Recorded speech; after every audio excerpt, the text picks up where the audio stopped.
আসসালামু আলাইকুম আর আদাব। আপনাদের সবাইকে আমাদের নতুন একটা ব্লগে স্বাগতম।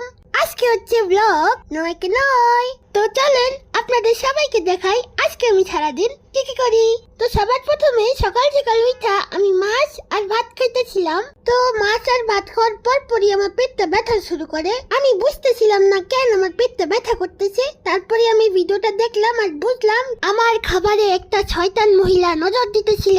তারপর বিকালে আমার অস্ট্রেলিয়ান গরুর মতো দেখতে বন্ধুটা আমার বাসায় আসছিল আর আমার বাসায় এসে আমার ফুপ্পি সব জামা কাপড় ফালাই দিল।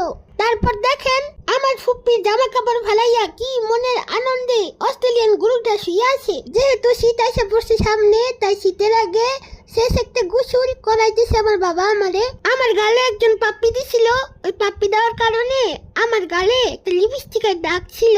দেখছেন আমার বাবা হিংসার কারণে কেমনে ডুল্লা দাগটা উঠায় ফেলাই।